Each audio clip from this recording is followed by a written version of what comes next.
میں اپنی طرف سے اور اپنی پارٹی پاکستان مسلم لیگ نون کی طرف سے اس کی بھرپور حمایت کرتا ہوں۔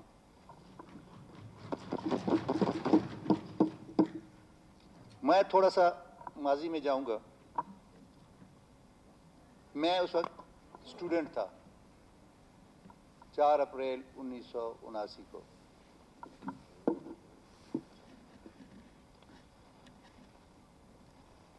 ہم اس وقت تو اس وقت جب ان کو پھانسی پہ چڑھایا گیا تو میں بحیثیت ایک اسٹوڈنٹ میرے پاس وہ اس زمانے میں شاید ایک چھوٹا سا ریڈیو آتا تھا، ٹی وی شی وی تو تھا نہیں، پیناسونک کا ریڈیو تھا 2 بینڈ کا۔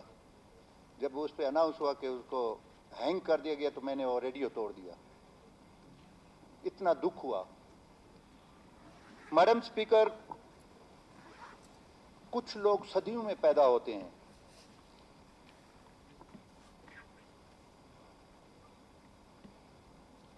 ذوالفقار علی بھٹو وہ شخصیت تھا جو صدیوں کے بعد اس مملکت پاکستان کو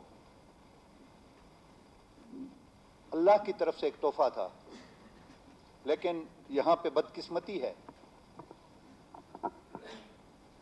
کہ جب اس قسم کے لیڈر انٹلیکچوئل پیدا ہوتے ہیں تو ان کو جلدی اس صفحاتی سے مٹا دیا جاتا ہے۔ جیسا کہ میرے دوستوں نے کہا کہ جو اس کے نظریات تھے، جو جمہوریت کے بارے میں اس کی رائے تھی، جس طریقے سے اس نے اقوام متحدہ میں وہ کاغذ پھاڑے اور واک آؤٹ کیا، آج تک پاکستان کی تاریخ میں کسی کی یہ جرت نہیں ہوئی کہ اس قسم کی پاکستان کے لیے آواز اٹھائی ہو۔ تو میں سمجھتا ہوں، دیکھیں میڈم اسپیکر، میں اپنی آپ کو مثال دیتا ہوں۔ مجھے 33 سال سزا کی گئی، ایک دفعہ، پھر مالکی دور آیا، اس میں مجھے 5 سال سزا کی گئی۔ میں خراج تحسین پیش کرتا ہوں یہ میرے ساتھ بیٹھے ہوئے نواب صاحب کو کہ انہوں نے جس طریقے سے مجھے سپورٹ کیا، میں آج بھی ان کا مشکور ہوں، کل بھی میں مشکور تھا۔ اور جو موجودہ وزیر اعلیٰ ہے، اس وقت وزیر داخلہ تھے۔ بات یہ نہیں ہے کہ زندگی تو چل رہی ہے، ایک پہیہ ہے، گھوم رہا ہے، لیکن ان چیزوں کا حساب کون دے گا؟ جو مجھے 33 سال ایک، 5 سال دوسرے، 38 سال 66 سالہ زندگی میں میرے 38 سال مائنس ہو گئے، اس کا حساب کون دے گا؟ یا آج بھٹو ہم میں موجود نہیں ہے، اس کا حساب کون دے گا؟ عدالتیں تو اپنا فیصلہ سنا دیتی ہیں، لیکن جو ایک شخص کا نقصان ہوتا ہے، ایک گھر کا نقصان ہوتا ہے، ایک پورے ملک کا نقصان ہوتا ہے، ایک براعظم ایشیا کا نقصان ہوا، تو میرا خیال ہے کہ اس کا جواب آج کی سپریم کورٹ نے قاضی فیاض عیسیٰ اور اس کے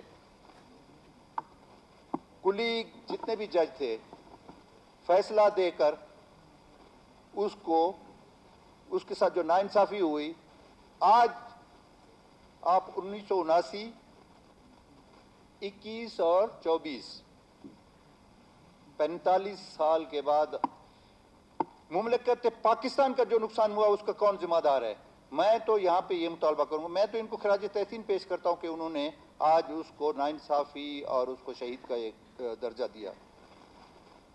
یہ جو 45 سال اس کے خاندان کے ساتھ ہوا، اس مملکت پاکستان کے ساتھ ہوا، تو اس کا کوئی جواب نہیں ہے، اس کا کوئی احتساب نہیں ہے۔ میرے ساتھ 38 سال میری زندگی کے مائنس کیے گئے، اس کا کوئی حساب نہیں ہے۔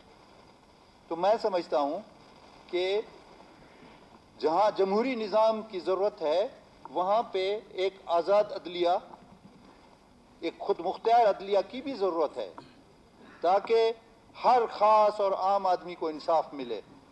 آج